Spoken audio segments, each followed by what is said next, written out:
Hello, Radhe Radhe, Ram Ram सभी को। स्वागत है आप सबका क्लास नंबर 24 के रिवीजन में। तो चलिए बिना टाइम गवाए स्टार्ट करते हैं क्लास के रिवीजन को। आर्टिकल 29 सर ने इसमें पढ़ाया था। आप जैसा कि जानते हैं कि फंडामेंटल राइट्स जो हैं वो चल रहे हैं, तो सर ने आर्टिकल 29 इसमें पढ़ाया है और टोटल जो फंडामेंटल राइट है वो इसमें पूरे कवर हो गए हैं इस क्लास तक। आर्टिकल 35 तक इसमें कवर है। तो चलिए स्टार्ट करते हैं। आर्टिकल 29 कहता है protect the interest of minorities, अल्पसंख्यकों के हितों का संरक्षण। अल्पसंख्यक किन्हें कहते हैं सर ने पहले तो यही बताया था। इसकी definition national minority commission act आता है 1992 में, जिसने 1993 में 5 धर्मों को अल्पसंख्यक माना। वो कौन कौन से थे? मुस्लिम, सिख, ईसाई, बौद्ध और पारसी। इन 5 धर्मों को अल्पसंख्यक की कैटेगरी में रखा गया। 2014 में जैन को भी अल्पसंख्यक की कैटेगरी में रख दिया गया। ठीक है, माइनॉरिटी उन्हें कहते हैं जिनकी जो संख्या है धर्मों के जो धार्मिक आधार पर वो कम है, उन्हें माइनॉरिटी कंसिडर किया जाता है। वहीं देखा जाए तो हिंदू जो है वो बहुसंख्यक है। ठीक है, ऐसे ही भाषाई आधार पर भी अल्पसंख्यक होते हैं। जो भाषा कम बोली जाती है उनकी जो उन लोगों की जो आबादी होती है वो कम है तो माइनॉरिटी है। अगर किसी एक पर्टिकुलर लैंग्वेज को ज़्यादा बोलने वाले लोग हैं तो वो अल्पसंख्यक ना होके बल्कि बहुसंख्यक हो जाते हैं, है ना। तो चलिए शुरू करते हैं। अल्पसंख्यक के 2 आधार पर भारत में तय किया जाता है, भाषाई आधार पर और धर्म के आधार पर। और TMA पाई फाउंडेशन VSKN ये केस है, सर ने इससे बताया था अल्पसंख्यक के आधार पर राज्यवार हो सकते हैं। अल्पसंख्यक जो हैं वो राज्यवार हो सकते हैं। ठीक है, देश में भाषा बोलने वाले यानी कि भाषाई आधार पर भी तो अल्पसंख्यक होते हैं। तो सबसे ज़्यादा जो बहुसंख्यक है वो हिंदी है, क्योंकि हिंदी भाषा सबसे ज़्यादा बोली जाती है। 53 करोड़ लोग लगभग हिंदी भाषा को बोलते हैं।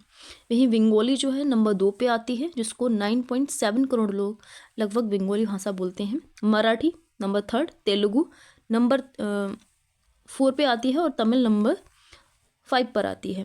ये मेजर जो 5 भाषाएं हैं वो ज़्यादा बोली जाती हैं भारत में। इसके अलावा भी बहुत सारी लैंग्वेजेस हैं, क्योंकि भारत एक बहुभाषी देश है ना, आप सब जानते हैं। तो सर ने बताया था बहुसंख्यक केवल एक हो सकता है, यानी कि हिंदी केवल बहुसंख्यक है। हिंदी केवल बहुसंख्यक है, बाकी सभी अल्पसंख्यक की कैटेगरी में ही आएंगी। ठीक है, फिर है लैंग्वेज डाटाबेस। एक रिपोर्ट आती है 2023 में। ये रिपोर्ट जब आती है तो इसमें जो है जो अंग्रेजी है वो सबसे ज़्यादा लोगों के द्वारा बोली जाती है। ये जो रिपोर्ट है वो वर्ल्ड के लेवल पर है, भारत में नहीं बल्कि वर्ल्ड लेवल पर है। तो सबसे ज़्यादा दुनिया में कौन सी भाषा बोली जाती है? तो वो अंग्रेजी है। लगभग 145 करोड़ लोग इसको बोलते हैं। वहीं मंदारिन चीन की भाषा यानी चीनी भाषा है और इसको 115 करोड़ लोग लगभग बोलते हैं। वहीं जो हिंदी है वो तीसरी सबसे ज़्यादा बोली जाने वाली लैंग्वेज है और 61 करोड़ लोग लगभग हिंदी को बोलते हैं। ठीक है, और नेशनल माइनॉरिटी कमीशन जो बनता है वो 17 मई 1993 को बनता है। ठीक है, आर्टिकल 29 का क्लॉज 1 क्या कहता है? केवल ये सिटीजन्स के लिए है। कौन सिटीजन्स? भारत के सिटीजन्स के लिए। आर्टिकल 15, 16, 19, 29 और 30 ये कुछ आर्टिकल हैं जो केवल भारतीय नागरिकों के लिए है, किसी विदेशी के लिए नहीं है। वही आर्टिकल 29 भी उनमें से एक है। तो ये क्या कहता है? भारत में निवास करने वाले नागरिकों के लिए एक वर्ग को जिसकी अपनी विशिष्ट भाषा, लिपि या संस्कृति है, उसके संरक्षण का अधिकार होगा। यानी कि कौन नागरिक? जो अल्पसंख्यक हो या बहुसंख्यक हो। केवल अल्पसंख्यक के ही नहीं है बल्कि बहुसंख्यक के लिए भी है। जो भारत में निवास करते हैं नागरिक, उनकी अपनी एक लैंग्वेज होती है ना, एक लिपि होती है। लिपि मतलब स्क्रिप्ट। कोई भी भाषा किस भाषा में लिखी जाती है उससे लिपि बोलते हैं। जैसे हिंदी भाषा देवनागरी में लिखी जाती है। वहीं जो पंजाबी है वो गुरुमुखी में लिखी जाती है और अंग्रेजी भाषा रोमन में लिखी जाती है। या फिर कल्चर है, उनका रहन सहन, पहनावा, खान पान, ये सब कल्चर के अंतर्गत आता है, संस्कृति के अंतर्गत।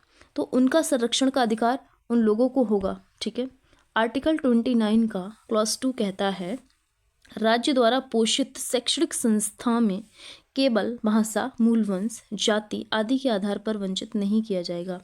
यानी कि इन सब के आधार पर भाषा, मूल वंश, या फिर किसी कास्ट के आधार पर किसी को भी वंचित नहीं किया जाएगा, कोई डिस्क्रिमिनेशन नहीं होगा। ठीक है, फिर नेक्स्ट आर्टिकल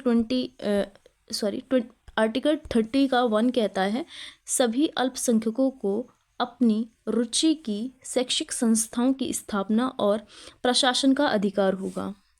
फिर आर्टिकल 30 का क्लॉज 2 कहता है राज्य सहायता देने में अल्पसंख्यक शिक्षण संस्थानों के साथ भेदभाव नहीं करेगा, ना तो धार्मिक आधार पर ना ही भाषाई आधार पर। ठीक है, फिर आर्टिकल 31 कहता है राज्य द्वारा संपत्ति के अधिग्रहण के खिलाफ अधिकार। ये अधिकार 31 में आता था फंडामेंटल राइट्स के अंतर्गत, लेकिन अब इसको समाप्त करके कहाँ पहुँचा दिया है, 44th कॉन्स्टिट्यूशन अमेंडमेंट हुआ था, ये गलत लग गई, 1978 में हुआ था। ठीक है, ये गलत लिखा है, 1978 में हुआ था ये 44वां संविधान संशोधन, जिसके तहत आर्टिकल 300A में जो संपत्ति का अधिकार है उसे पहुंचा दिया गया है। अब ये 300A में देखने को मिलता है। आर्टिकल 32 कहता है राइट टू कॉन्स्टिट्यूशन रेमेडीज, संवैधानिक उपचारों का अधिकार। इसे भीमराव अंबेडकर जो बाबा साहेब हैं, इन्होंने आर्टिकल 32 को heart and the soul of constitution कहा है, संविधान की आत्मा और हृदय कहा है। ठीक है, आर्टिकल 32 का क्लॉज 1 क्या कहता है, व्यक्ति या नागरिक। अब व्यक्ति यहाँ पर नागरिक और व्यक्ति यानी कि भारत के नागरिक या फिर कोई भी व्यक्ति जो इंडिया में रह रहा है, फंडामेंटल राइट के अतिक्रमण पर सीधे सुप्रीम कोर्ट जा सकता है। ठीक है, अगर उसके मौलिक अधिकारों का हनन हुआ है तो वो सुप्रीम कोर्ट जा सकता है। सुप्रीम कोर्ट जो है वो फंडामेंटल राइट्स का संरक्षक है। आर्टिकल 32 का क्लॉज 2 कहता है सुप्रीम कोर्ट को फंडामेंटल राइट के लिए रिट जारी करने की शक्ति होती है। सुप्रीम कोर्ट के पास भी होगी और हाई कोर्ट के पास भी होगी। सुप्रीम कोर्ट के पास रिट जारी करने की जो शक्ति है आर्टिकल 32 से होती है, वहीं हाई कोर्ट के पास आर्टिकल 226 से होती है ये शक्ति। ठीक है, सुप्रीम कोर्ट रिफ्यूज़ नहीं कर सकता, यानी कि सुप्रीम कोर्ट मना नहीं कर सकता। आपके फंडामेंटल राइट्स का अगर हनन हुआ है तो इसे जो है जजमेंट देना ही होगा, लेकिन हाई कोर्ट इसको रिफ्यूज़ कर सकता है। ठीक है, सुप्रीम कोर्ट जो है वो केवल फंडामेंटल राइट्स के मामले में रिट जारी करता है, मगर जो हाई कोर्ट है या फिर अन्य जो कोर्ट है वो अन्य मामलों में भी रिट जारी कर सकते हैं, कोई दूसरे मैटर्स में। ठीक है, फिर आर्टिकल 32 का क्लॉज 3 कहता है संसद अन्य न्यायालयों को भी रिट जारी करने की शक्ति दे सकती है। ये पावर संसद को दी जाती है कि दूसरे जो न्यायालय हैं, डिस्ट्रिक्ट कोर्ट मान लीजिए या फिर लोअर कोर्ट मान लीजिए, कोई भी, उनको शक्ति दे सकती है कि वो रिट जारी करें। ये शक्ति किसके पास है, संसद के पास है। आर्टिकल 32 का क्लॉज 4 कहता है यदि संविधान में प्रावधान नहीं है तो फंडामेंटल राइट्स निलंबित नहीं किए जा सकते। अगर संविधान में प्रावधान नहीं है तो फंडामेंटल राइट्स का कोई हनन नहीं कर सकता, निलंबित नहीं किए जा सकते। लेकिन नेशनल इमरजेंसी के दौरान फंडामेंटल राइट्स को निलंबित किया जाता है क्योंकि प्रोविज़न है संविधान में। ठीक है, प्रोविज़न है, इसमें क्या दिया है, प्रोविज़न नहीं है। अगर नहीं होता तो नहीं किए जाते निलंबित, क्योंकि प्रोविज़न है इसलिए निलंबित किए जा सकते हैं इमरजेंसी के दौरान। ठीक है, फिर सर ने याचिकाएं पढ़ाई थी, यानी कि रिट पढ़ाई थी, जो सुप्रीम कोर्ट जारी करता है, हाई कोर्ट भी इनको जारी कर सकता है। 5 रिट्स जारी करता है सुप्रीम कोर्ट। पहली है बंदी प्रत्यक्षीकरण, हैबियस कॉर्पस, जिसमें क्या होता है, सही शरीर पेश करना होता है 24 घंटे के अंदर मजिस्ट्रेट के सामने, व्यक्ति और राज्य दोनों पर लागू होगा। ठीक है, नेक्स्ट है परमादेश मैंडमस, जिसमें क्या होता है, इसका शाब्दिक अर्थ है हम आदेश देते हैं, यानी कि सुप्रीम कोर्ट ये आदेश देता है जब कोई लोकाधिकारी अपने कर्तव्य का निर्वहन ना करे। ठीक है, फिर नेक्स्ट है प्रतिषेध, प्रोहिबिशन, मना करना। इसका मतलब क्या होता है, टू फॉरबिड, निचली अदालतों की कार्यवाही को रोकने के लिए। सर ने एक एग्जाम्पल भी दिया था कि अगर कोई बच्चा जो है वो 15 साल का है और उस पर कोई केस लगा है, संगीन आरोप लगाए है, तो उसे जो है न्यायालय में ले जाने की वो नहीं, अनुमति नहीं होगी। उसका केस जो है वो किशोर न्यायालय में चलेगा, वो जो डिस्ट्रिक्ट न्यायालय होते हैं, हाई कोर्ट होते हैं, इनमें नहीं चलेगा उसका कोर्ट, उसका जो केस है ना। तो इसीलिए जो सुप्रीम कोर्ट है वो प्रतिषेध लगाएगा, उसकी कार्यवाही को रोक सकता है अगर उसके ऊपर कोई कार्यवाही चल रही है डिस्ट्रिक्ट कोर्ट के तहत। तो उसके लिए कहाँ जाना होगा, उससे किशोर न्यायालयों में जाना होगा। ठीक है, क्योंकि वो 18 साल से कम उम्र में है। फिर आर्टिकल नहीं, 4th जो रिट है वो है उत्प्रेषण, सर्ट्यूररी, प्रमाणित करना। इसका अर्थ होता है टू बी वेरीफाइड, जब निर्णय हो चुका हो, अगर वो निर्णय हो चुका है तो उसको निरस्त भी कर सकता है कौन, सुप्रीम कोर्ट, इस रिट के तहत। ठीक है, इसे पोस्टमार्टम के नाम से भी जाना जाता है। नेक्स्ट है अधिकार प्रक्षा, क्यू वारंटो किस अधिकार से? सुप्रीम कोर्ट ऐसा पूछता है, why what authority? Public office appointment कानून का उल्लंघन, अगर कोई जो है वो कानून का उल्लंघन कर रहा है, कोई पब्लिक ऑफिस है, तो जो सुप्रीम कोर्ट है वो उससे क्वेश्चनिंग कर सकता है कि किस अथॉरिटी से तुमने ये काम किया। फिर आर्टिकल 33 कहता है armed forces and fundamental rights, सशस्त्र बल और मौलिक अधिकार, इनके मौलिक अधिकार सीमित किए जाते हैं। इसमें आर्म फोर्सेस में कौन कौन आता है?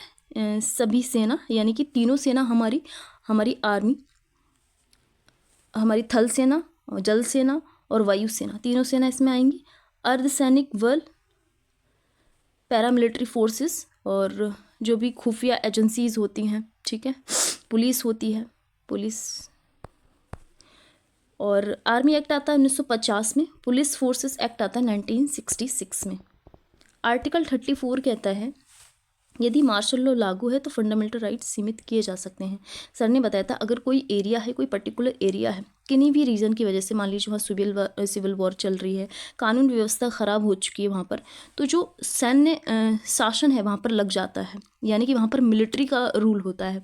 तो उस समय पर वहाँ के जो नागरिक हैं उस एरिया के, उनके फंडामेंटल राइट्स को सीमित किया जा सकता है, ठीक है। फिर आर्टिकल 35 कह रहा है कि फंडामेंटल राइट्स के संबंध में संसद को विधि बनाने की शक्ति होती है, ठीक है। Parliament have the exclusive power to make the laws related to fundamental rights. कौन कौन से आर्टिकल के तहत उसे विधि बनाने की शक्ति होती है? वो आर्टिकल ये है, आर्टिकल 16 का clause 3, article 17, article 23, article 32 clause 3, article 33, article 34। तो ये थी हमारी क्लास। Thanks for watching. मिलते हैं नेक्स्ट वीडियो में।